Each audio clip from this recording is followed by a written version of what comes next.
Okay, and then we got to choose a characteristic. Can we pick those same things here?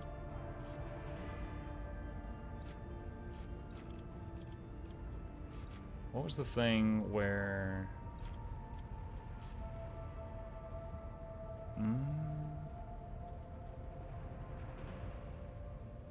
Whenever a creature in combat gains an extra turn, the navigator gains stacking plus 5 willpower.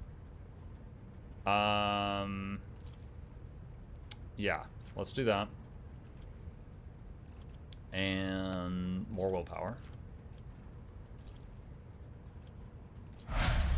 Okay. I think next time I set out, I'll try leaving her behind, and I'll bring the melee guy, the 2 officers, and her, and we'll give her lots of extra turns with her new laser gun. The snipey one, and see how that goes. Alright, quick save, so that's all done. Despite the fact that it's called Rogue Trader, I haven't met a merchant yet. I don't know if I will. I assume I will at some point. I've got like a ship's hold full of loot, and I've got like 50 guns from people I fought. Okay, we were going there. Voxmaster, Lord Captain, sorry to disturb you. Vigdis pauses as if listening to something. It's pandemonium outside the bridge gate. One of the officers seems to be demanding an audience with you in person. I think I hear Master Wissarian's voice. In any case, I wanted to warn you in advance. Okay.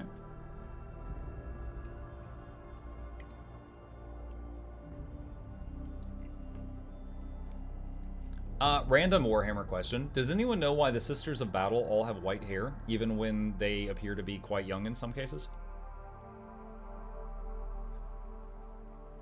Don't get me wrong, it's cute AF. I'm just wondering if there's lore behind that.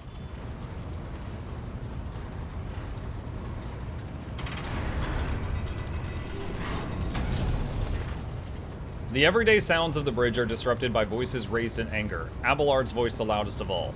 This is not the conduct of an officer. These are the antics of a highborn brat out on a lark. Explain yourself, Lieutenant.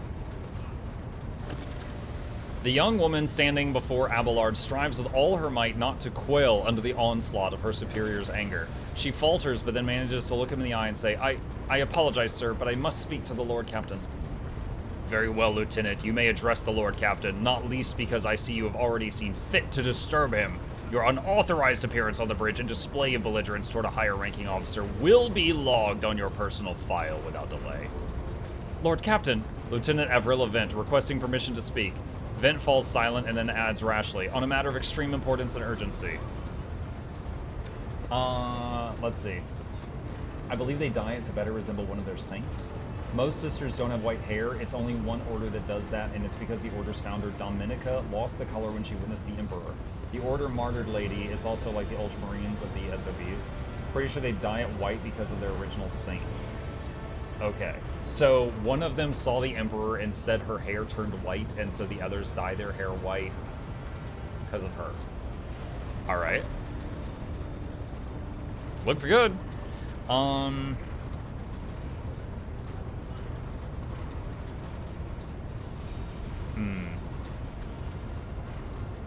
You may speak, but I want a report, not a shouting match. Having 2 officers bickering in full view of the bridge is unacceptable. I am sorry, Lord Captain. I thought the drastic times called for drastic measures, she exclaims hotly. This matter cannot wait. Any minute now, an assault unit will be dispatched to the lower decks on orders to crush the workers' strike by any means necessary, but I'm convinced that this step is unwarranted and that the crisis itself was provoked by the actions of one of the senior officers. Vent is almost trembling with tension as she delivers her speech, her face extremely pale. Abelard, in no hurry to intervene, lets out a skeptical huff. Lord Captain, I urge you to investigate the actions of Seneschal Wissarian and to intervene in what's happening on the lower decks, because very soon we will have a mutiny or a massacre on our hands. Vent reels off the last words as though she knows them by heart. She has clearly been preparing to say them for some time. When she is finished, she casts an anxious glance at Abelard and then at you. Where does Seneschal Wissarian come into this? I shall explain, Abelard intones grimly. I beg you to hurry, time is running out. I will not hurry, since my competence is under scrutiny. I shall speak for as long as I see fit. There is an established order to the way things are done on this ship, and one of the pillars of that system is that the rogue trader's attention is not distracted by trivial matters. It is the Seneschal's role to ensure that. I have always handled internal problems myself, so of course when I received information about cultists hiding on the lower decks, I took the matter in hand. So long as I live, not one of the vermin who murdered Theodora von Valencius will find refuge on her ship. You are far too heavy-handed, Seneschal Rorsarian. Arrests, interrogations, mass punishments for entire sectors. It has driven the people to the brink, she says bitterly. Now there is a strike force on the lower deck, in Depot 4 to be precise. 3 worker clans are involved, but many more are passively supporting them. The situation could degenerate into an all-out insurrection. But when I reported my concerns, the only response I received was an order to dispatch an assault unit and crush the strike with maximum force. What is Depot 4? Depot 4 is one of the poorest sectors on the lower decks. It is home to clans of general laborers. They are not as valuable to the ship as families who have served its specialized systems for generations. They are easily replaceable resource, and one which is now, more besides, giving succor to cultists and minions of the archenemy. Depot 4 is poor and troubled, but at worst that means drunken fights and illegal rot-gut brewing. We have handled the workers of Depot 4 in the past. We would have done so again if the crackdown on Depot 4 hadn't been so harsh. And another important point to bear in mind, the problem is not limited to this sector. It is located on one of the most populated lower decks, and everything that happens there has a knock-on effect on all the neighboring sectors. How did this start? The situation could boil over at any minute, so I'll give you the condensed version. It all began when the enforcers found a cultist amulet on the body of someone who had been killed in a drunken brawl. We reported it up the chain immediately, arranged for a cleansing rite to be performed, and opened an investigation. No heretics have been found alive, but the search has brought tensions between enforcers and workers to a head. There's an insurrection in the making aboard my ship, and no one has informed me? I would not deem it a problem worthy of the rogue trader's attention. The lower decks, as it so happens, are in revolt. This is a good time to point out to anyone who's new to this franchise. These ships are like the size of cities. Like, there are thousands of people on this ship.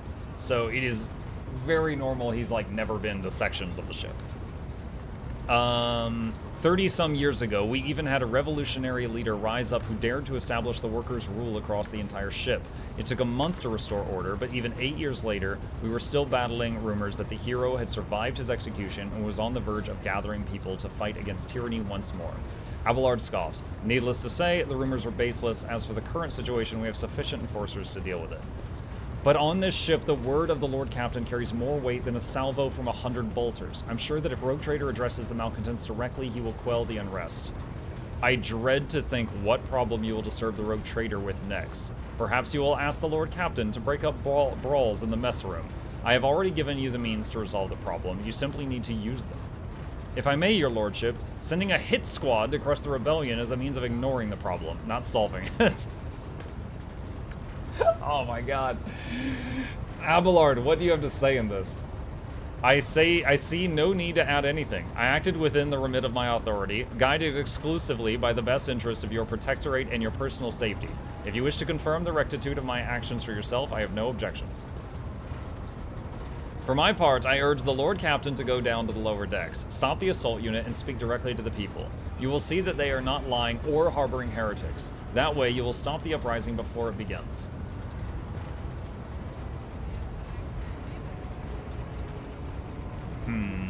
Is there a middle ground? I am certain my seneschal was acting within his authority, but I will verify the soundness of his decisions for myself.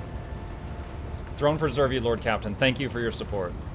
Abelard grits his teeth slightly. An enterprise bordering on the sophomoric, but please yourself, Lord Captain. However, I categorically insist I escort you. Chat. It has you pick who's going to join you. That means we're probably going to have a fight. Yo, wait. I thought you could only have a 4-person party. It's a 6-person party game? Okay. Well, if I'm picking this, there's going to be a riot, probably. I thought you only had 4 people. It's been a while since I played the Pathfinder, Kingmaker, and Wrath of the Righteous games. Do you guys remember if those were 4 or 6? Maybe you unlock more? Well, I knew I'd unlock more options, but I thought the party size was 4. So I thought that once I had more than 4 people, just like Baldur's Gate, You know, you would just leave the remainder in camp, sort of. Quick save.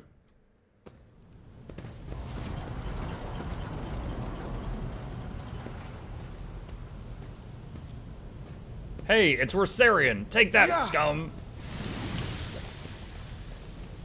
This is all his fault, all of it! Now he's covered in poop.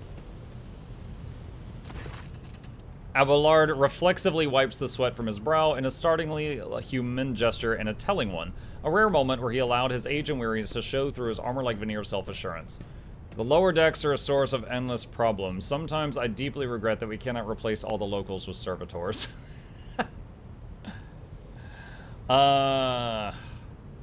Let's keep moving. We need to get to the bottom of this.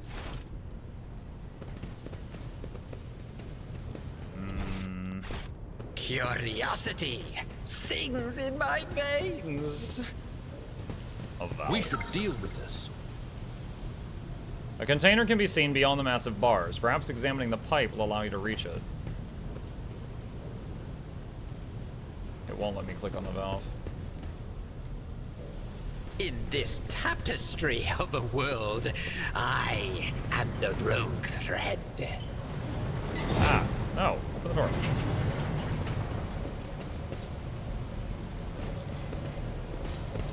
I like how their name is Lower Deck Rebel. Nobles from the upper decks here to see us. Yeah, man, you're special. Keep up the great work. Kingmaker with 6-man party. Time amidst the madness. Whoa, what? I was clicking as this happened.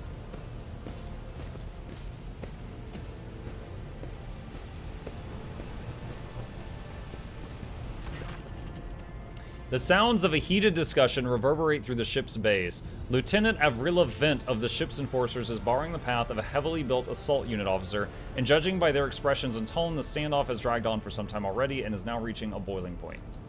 I have my orders. Put an end to the unrest and purge this sector. You could take your orders and shove them. This is my deck and my sector. There are only 3 people who can waltz in here without my express permission. The first officer, the road trader, and the Emperor himself. 2 of the 3 are behind you. So not all my lessons fall on deaf ears, Abelard mutters in crabby approval. He does not clarify whether he means Lieutenant Vent, the officer looming over her, or both. Your lordship! Noticing you, the 2 junior officers snap to attention and salute, their subordinates following suit a moment later.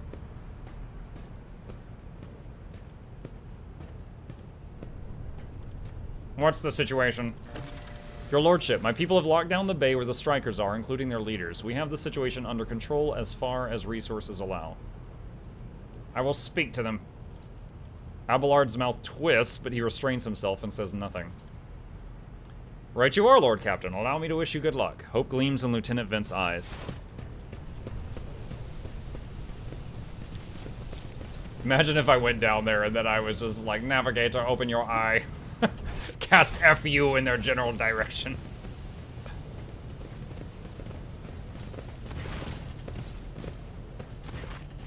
A dozen pairs of eyes stare apprehensively at you. Yo, it's just 12 people?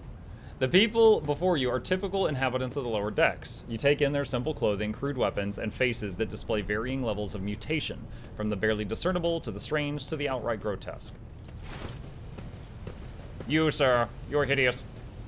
Our children are freezing. We've done nothing wrong and we're being punished. A whisper passes through the crowd and you detect a mixture of fear, astonishment, and joy in their reactions. Finally, 3 people break away from the crowd, an elderly woman and 2 men. These must be their leaders. They bow clumsily before you. Lord Captain, you've come down to us.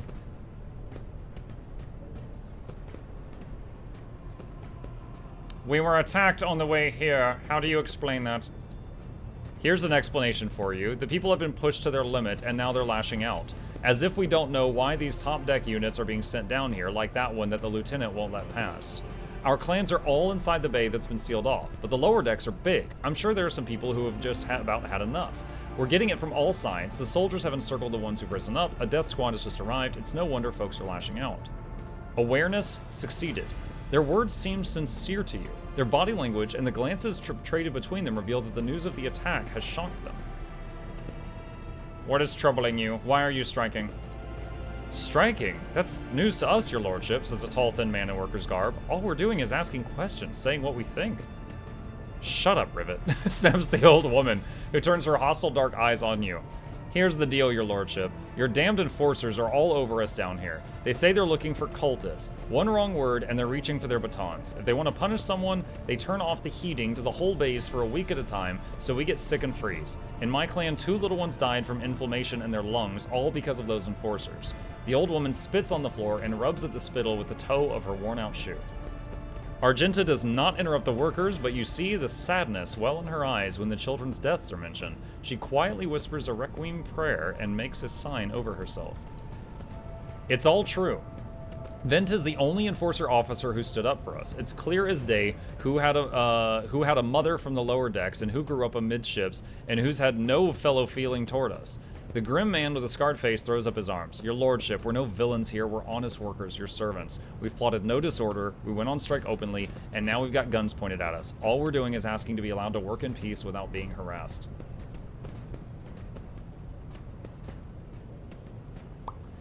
The persecution started to propose of nothing, you say. I was told that one of you was found in possession of a cultist amulet, and that there are heretics hiding here. A cultist amulet? What is that? The Gyugyu they found on the dead drunkard? If it was something evil or forbidden, we sure didn't know. The enforcers just said that they were looking for heretics among us, and anyone obstructing their investigation would be punished. But how could there be heretics here? We know our own people. There have been no new faces around. Definitely not, and if there were, we'd be the first to report them. And as for this amulet, or whatever it is, they took it off a dead body. There are no cultists still breathing in our sector, that's for sure. But when that fight broke out, some enterprising folks looted the bodies. The boots they came back with, nobody's ever tread these decks in boots so fine, I could tell you that. Seems to me these cultists have better commanders than us. Oh, snap! Oh yeah, those boots really were fine. And there were no harm in taking them, right? As for the amulet, it must have been pocketed by someone who didn't know any better. We don't need any amulets down here. We all worship the Emperor. So when we're working, we bow down before the machine spirits of the large and small transformers and the servo motor. Time to go to church, they go worship the radiator. The same way my grandfather taught us 100 years ago by a tech priest who came calling. Believe us, your lordship, we are people of faith. Naive children. Weren't you taught from an early age about the dangers of the archenemy's creations? Weren't you warned any unfamiliar object could be one of them? We were told, Holy Sister, but it was long ago. The last time we saw a confessor in our sector, I was just after I'd had my 3rd little one. That is regrettable, but you cannot lay the burden of leading a righteous life on the shoulders of the Holy Fathers. Who will you blame when beasts crawl out of those amulets you stole from the heretics? The Holy Father who was not there, or the scavenger who brought evil down on himself and his neighbor? What changes do you want? Would you look at that? This exalted Lord Captain himself is asking us bilge rats what we want.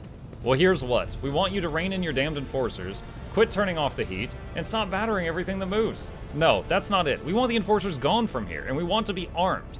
Give us arms, and we'll govern ourselves, and we'll defend ourselves if these cultists do show their faces. I've been leader of my clan for 20 years now. Getting rid of these club-wielding thugs can only improve things around here. You've gone too far, old man. They'll never let us, the maggots on the lower decks, live without the enforcers breathing down their necks. They probably even insist on enforcers on the upper decks, too. As for weapons, what do we need them for? Before the day is out, we'll have someone shooting their neighbor out of stupidity or drunkenness. We don't need that. If the enforcers stop hassling us, that'll be enough. In return, we'll find the scavengers who robbed the cultist bodies, and we'll talk to them, one lower deck to another. If there are any more of those damned amulets around, we'll hand them over to the enforcers ourselves.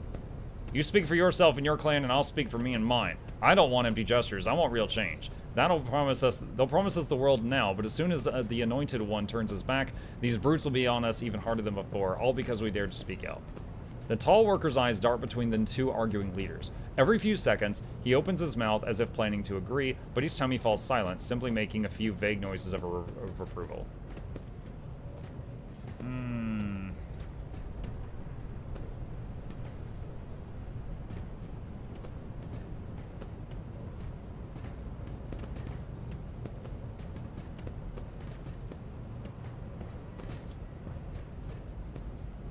Coercion 40, 85% chance.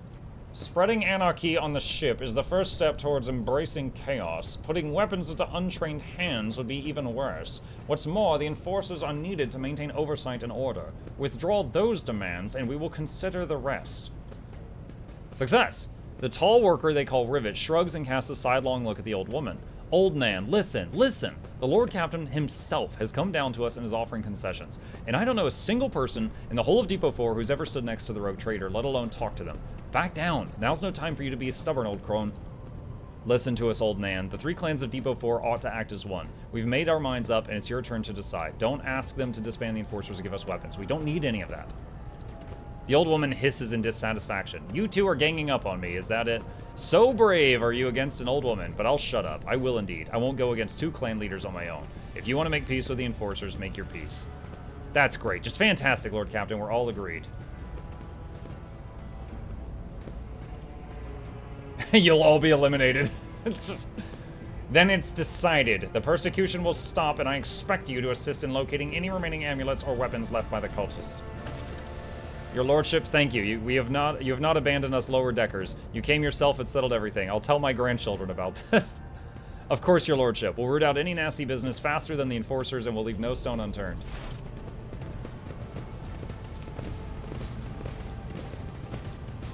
How buggy is this game on a scale from 1 to Owlcat games?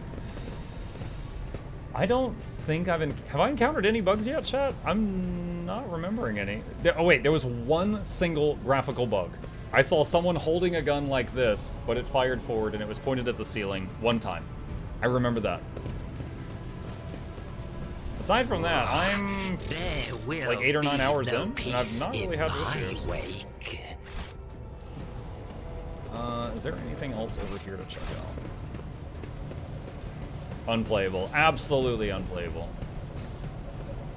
Patience? My nerves are frayed. This page is where the start of each shift is marked. The last mark is missing. The workers went on strike.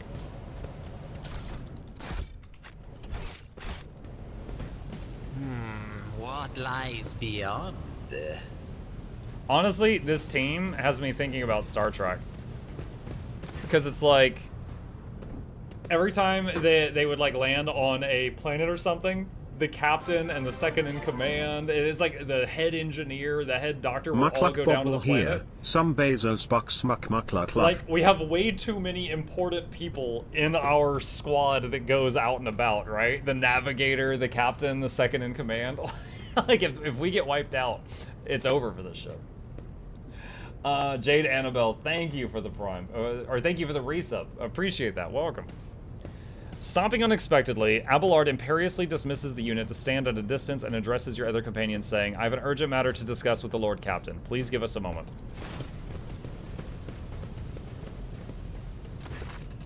Abelard looks at you, his last vestiges of restraint vanish. Well, are you pleased with your investigation, Lord Captain?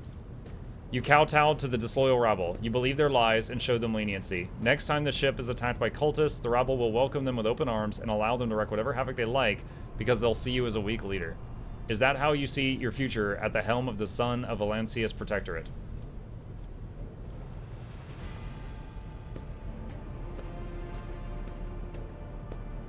Let's talk about your role in this instead. You allowed this revolt to happen. Your actions practically guaranteed it would.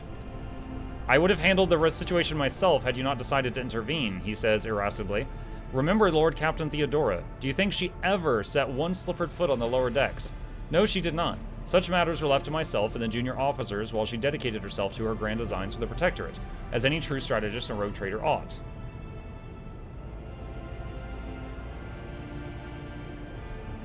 Oh my god, some of these answers.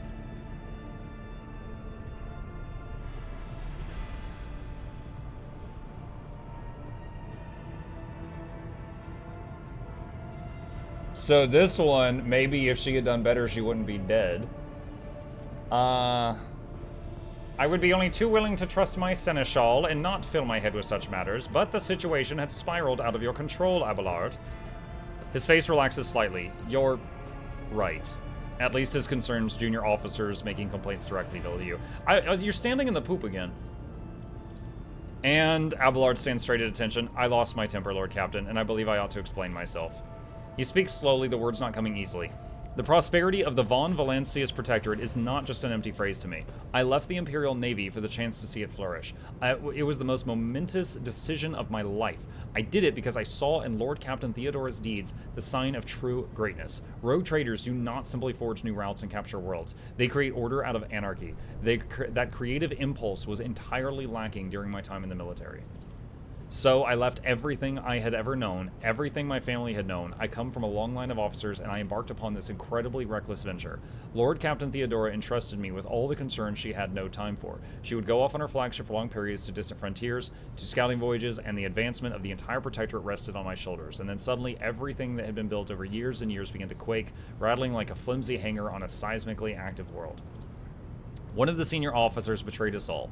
The rogue trader was killed, and who knows what is happening on the planets. I tell you this honestly, without fear of appearing weak. All this has come as a grievous blow to me. I am not panicking or grieving because I cannot allow myself to panic or grieve. I am duty-bound to aid the new rogue trader, to aid you, to find your footing as quickly as possible. And to do that, I must insulate you from problems that in the past have been dealt with by tried and tested procedures set out in the ship's regulations. Procedures that were established long ago and have functioned smoothly for decades cannot suddenly be deemed excess to requirements. Okay, let's see. It would be very easy to just, like, burn my relationship with this guy to the ground right now. Let me see what we've got.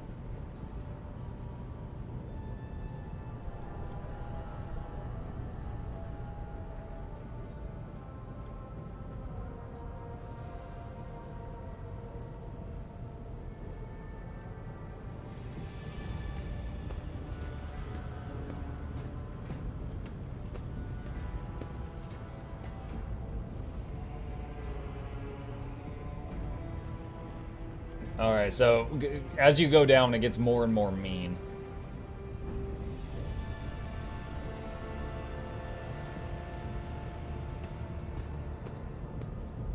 Alright. I understand, but you need to learn how to respect me as your Lord Captain and Rogue Trader. Accept it and start living in the new world. A world where Theodora is gone and where you and I have decisions to make. He solemnly inclines his head. Yes, Lord Captain. After a moment's silence, he adds, looking at you with interest. Your resolve is admirable and demonstrates strong leadership. I shall remember this moment should my old habits ever begin to creep back in. And now please, let us leave the lower decks. If the rogue trader desires to stretch his legs, there are far more suitable places.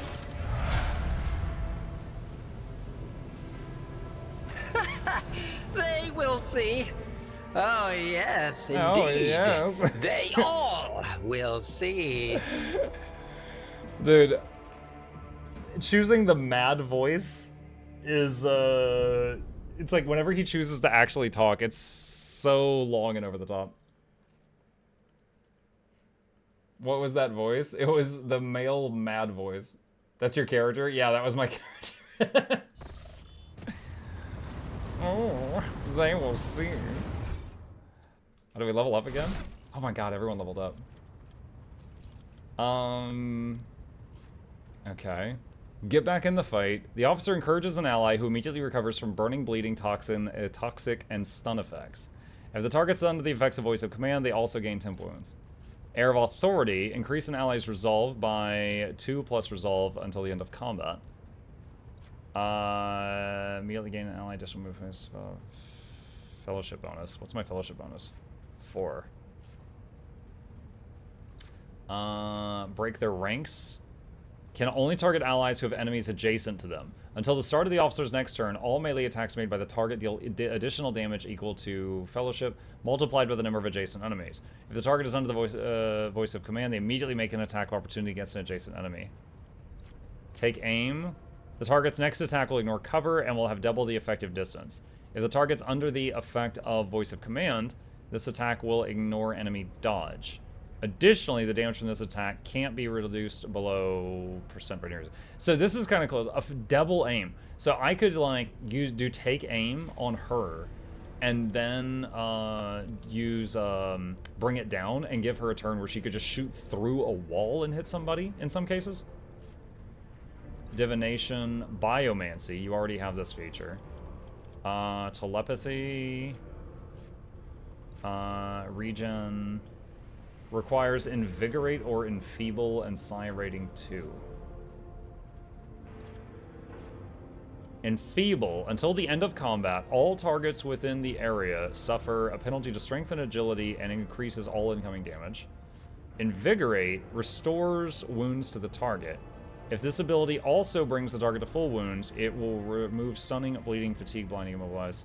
Okay, so we got a healing ability.